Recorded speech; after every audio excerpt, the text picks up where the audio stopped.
ഇന്നത്തെ വചന വിരുന്നിലേക്ക് ഏവർക്കും സ്വാഗതം. ഇന്ന് നമ്മൾ നമ്മുടെ ആരാധനാക്രമത്തിൻ്റെ പുത്തനാണ്ടിലേക്ക് പ്രവേശിക്കുകയാണ്. ഇന്ന് മംഗളവാർത്താക്കാലം 1-ാം ഞായറാഴ്ച. രക്ഷകനായ യേശുവിലൂടെ നമുക്ക് ലഭിച്ച മംഗളവാർത്തയെ നമ്മൾ ഓർക്കുന്ന സുദിനം. പാശ്ചാത്യ സഭയിൽ ഇതിനെ ആഗമനകാലം എന്ന് വിശേഷിപ്പിക്കാറുണ്ട്. രക്ഷകനിലൂടെ കരഗതമാകുന്ന രക്ഷയെ കാത്തിരുന്ന പ്രതീക്ഷയുടെ കാലമായിട്ടാണ് അതിനെ കാണുക. എന്നാൽ പൗരസ്ത്യ സഭയിൽ ഇത് മംഗളവാർത്താക്കാലം സുബാറ എന്നാണ് വിശേഷിപ്പിക്കുക. യേശുവിലൂടെ കരഗതമായ രക്ഷയുടെ സദ്വാർത്ത അറിയിക്കപ്പെട്ടതിൻ്റെ തിരുപ്പിറവിയുടെ ആഘോഷത്തിൻ്റെ കാലം. ഈ കാലത്തിൽ നമുക്ക് തിരുസഭ 4 വായനകളാണ് ഇന്നത്തെ വിചിന്തനത്തിന് നൽകിയിരിക്കുക. ഒന്നാമതായി ഉൽപ്പത്തി പുസ്തകത്തിലെ 17-ാമത്തെ അധ്യായത്തിലെ അബ്രാഹത്തിനെ സാറായെ അനുഗ്രഹിച്ചുകൊണ്ടുള്ള ദൈവത്തിൻ്റെ വചനങ്ങൾ. ഞാൻ അവളെ അനുഗ്രഹിക്കും, അവളിൽ നിന്ന് ഞാൻ നിനക്ക് ഒരു പുത്രനെ തരും, അവളെ ഞാൻ അനുഗ്രഹിക്കും, അവൾ ജനതകളുടെ മാതാവാകും, അവളിൽ നിന്ന് ജനതകളുടെ രാജാക്കന്മാർ ഉദ്ഭവിക്കും. എന്നാൽ അബ്രാഹാം ഇത് കേട്ടപ്പോൾ ചിരിച്ചു എന്നാണ് നമ്മൾ മനസ്സിലാക്കുക. അബ്രാഹാം ആത്മഗതം ചെയ്തു, 100 വയസ്സ് തികഞ്ഞവന് കുഞ്ഞിനെ ലഭിക്കുമോ, 90 എത്തിയ സാറ ഇനി പ്രസവിക്കുമോ എന്ന്. എന്നാൽ ദൈവത്തിൻ്റെ ശക്തി, അത് നടക്കും, അത് നടപ്പാക്കപ്പെടും എന്നാണ് നമ്മൾ മനസ്സിലാക്കുക. ദൈവം അരുളി ചെയ്തതുപോലെ സാറായ്ക്ക് അബ്രാഹത്തിന് ഇസ്ഹാക്കിനെ ലഭിച്ചു. 2-ാമത്തെ വായനയിൽ നാം കാണുക, ദൈവം ഇസ്രായേൽ ജനവുമായി ഉടമ്പടി ചെയ്തെങ്കിലും ഈ ഉടമ്പടി ലംഘിച്ച് ദൈവത്തിൽ നിന്ന് അകന്നുപോയ ഇസ്രായേൽ ജനത്തിന് വീണ്ടും രക്ഷയുടെ വാഗ്ദാനമായി വരുന്ന ദൈവത്തെയാണ്. യെശയ്യാ പ്രവാചകന്റെ പുസ്തകം 43-ാമത്തെ അധ്യായത്തിൽ 1 മുതലുള്ള വാക്യങ്ങളിൽ അവിടെ നിന്ന് അരുളി ചെയ്യുന്നു, യാക്കോബേ, നിന്നെ സൃഷ്ടിക്കുകയും ഇസ്രായേലിനെ നിന്നെ രൂപപ്പെടുത്തുകയും ചെയ്ത കർത്താവ് അരുളി ചെയ്യുന്നു, ഭയപ്പെടേണ്ട, ഞാൻ നിന്നെ പേര് ചൊല്ലി വിളിച്ചിരിക്കുന്നു, നീ എൻ്റേതാണ്. സമുദ്രത്തിലൂടെ കടന്നു പോകുമ്പോൾ ഞാൻ നിന്നോടുകൂടെ ഉണ്ടായിരിക്കും, നദികൾ കടക്കുമ്പോൾ അത് നിന്നെ മുക്കുകയില്ല, അഗ്നിയിലൂടെ നടന്നാലും നിനക്ക് പൊള്ളലേൽക്കുകയില്ല. ഇങ്ങനെ വീണ്ടും ഇസ്രായേൽ ജനത്തിന് രക്ഷയുടെ വാഗ്ദാനമായി ദൈവം പ്രവാചകനിലൂടെ കടന്നു വരുന്നതാണ് നമ്മൾ കാണുക.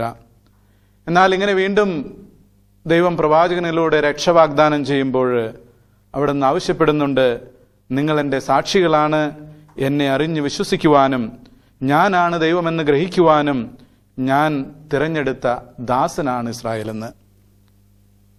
3-ാമത്തെ വായന ഇങ്ങനെ തിരഞ്ഞെടുക്കപ്പെട്ട ജനത്തിൻ്റെ ജീവിതം എപ്രകാരമാകണമെന്ന് വിശുദ്ധ പൗലോസ് ശ്ലീഹ എഫേസുസുകാർക്കുള്ള ലേഖനത്തിൽ പറയുന്നതാണ്. അതിനു മുമ്പ് തന്നെ നമുക്ക് 4-ാമത്തെ വായനയിലേക്ക് കടക്കാം. 4-ാമത്തെ വായനയും ആദ്യത്തെയും 2-ാമത്തെയും വായനയും പരസ്പരം ബന്ധപ്പെട്ടാണ് കിടക്കുന്നതെന്നാണ് ഞാൻ മനസ്സിലാക്കുക. 4-ാമത്തെ വായനയിൽ ഒരിക്കൽ കൂടി ദൈവമാണ് രക്ഷ എന്നും ദൈവമാണ് മനുഷ്യ ചരിത്രത്തിൽ രക്ഷ പ്രദാനം ചെയ്യുന്നതെന്നും വ്യക്തമാക്കിക്കൊണ്ട് സഖറിയായുടെയും എലിസബത്തിൻ്റെയും ജീവിതത്തിലേക്ക് ദൈവത്തിൻ്റെ രക്ഷ, ദൈവത്തിൻ്റെ സദ്വാർത്ത കടന്നു വരുന്നതാണ്.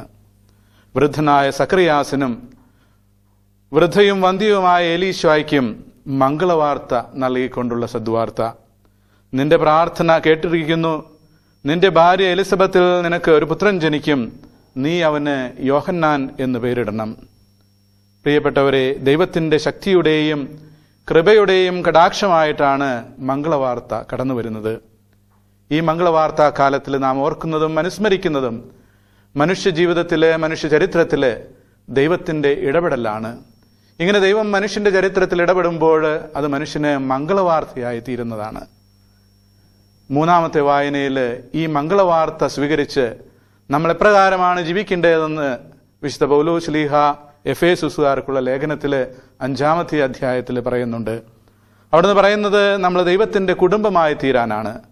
ക്രിസ്തു സഭയെ സ്നേഹിച്ചതുപോലെ സഭയ്ക്ക് വേണ്ടി സ്വയം ജീവൻ അർപ്പണം ചെയ്തതുപോലെ കുടുംബങ്ങളിലെ മാതാപിതാക്കള് മക്കൾക്കും, മക്കള് മാതാപിതാക്കൾക്കും, ഭാര്യ ഭർത്താവിനും, ഭർത്താവ് ഭാര്യയ്ക്കുമായി സ്വയം അർപ്പണം ചെയ്യുമ്പോൾ, വ്യയം ചെയ്യുമ്പോൾ നമ്മുടെയൊക്കെ കുടുംബങ്ങള് ഗാർഹിക സഭയായി തീരും. അത് ദൈവത്തിന്റെ ഭവനമായി തീരും. നമ്മളൊക്കെ യെശയ്യാ പ്രവാചകൻ പറഞ്ഞിരിക്കുന്നത് പോലെ തിരഞ്ഞെടുക്കപ്പെട്ട ദാസന്മാരാണ്, ദൈവത്തിന്റെ സാക്ഷികളാകാനായിട്ട്, ദൈവത്തിനെ അറിയാനും ഗ്രഹിക്കാനും, ദൈവത്തിന് സാക്ഷികളായി തീരാനും, മംഗളവാർത്തയായി തീരാനും വിളിക്കപ്പെട്ടവര്. ഈ മംഗളവാർത്താ കാലത്തില് നമ്മൾ ക്രിസ്തുവിന്റെ തിരുപ്പിറവി ആഘോഷിക്കാനായിട്ട് ഒരുങ്ങുമ്പോൾ തീർച്ചയായിട്ടും നമ്മുടെ മനസ്സിലേക്ക് കടന്നു വരുന്ന ചിന്തകള്, ദൈവം നമ്മുടെ ചരിത്രത്തിൽ ഇടപെടുമ്പോൾ, ദൈവം നമ്മുടെ ജീവിതത്തിൽ ഇടപെടുമ്പോൾ അതൊക്കെ മംഗളമായി തീരുമെന്നുള്ളതാണ്. ഈ മംഗളമായി തീരുമ്പോൾ നമ്മുടെ ജീവിതം ദൈവത്തിന്റെ സന്തോഷത്തിന്റെയും ശാന്തിയുടെയും സമാധാനത്തിന്റെയും ജീവിതമായി തീരണം. നമ്മുടെയൊക്കെ കുടുംബങ്ങള് ക്രിസ്തുവിന്റെ സ്നേഹത്തിന്റെ പ്രമാണമനുസരിച്ചുള്ള കുടുംബങ്ങളായി തീരണം. ക്രിസ്തു സഭയ്ക്ക് വേണ്ടി സ്വയം സമർപ്പിച്ചതുപോലെ കുടുംബത്തിൽ ഓരോരുത്തരും മറ്റുള്ളവർക്കായി പരസ്പരം സമർപ്പിക്കുകയും വ്യയം ചെയ്തുകൊണ്ട് ജീവിക്കുമ്പോൾ നമ്മളൊക്കെ നമ്മുടെ കുടുംബങ്ങൾക്കും നമ്മുടെ സമൂഹത്തിനും നമ്മുടെ ദേശത്തിനുമൊക്കെ മംഗളവാർത്തയായി തീരും. ഇപ്രകാരം വാർത്തയായി തീരാനായിട്ട്, മംഗളമായി തീരാനായിട്ട്, അനുഗ്രഹമായി തീരാനായിട്ട് ദൈവം നിങ്ങളെയും എന്നെയും വിളിക്കുന്നു എന്ന് ഓർത്തുകൊണ്ട് നമുക്ക് ഈ മംഗളവാർത്താകാലം ആഘോഷിക്കാം, ആരംഭിക്കാം. പിതാവിന്റെയും പുത്രന്റെയും പരിശുദ്ധാത്മാവിന്റെയും നാമത്തിൽ ആമേൻ.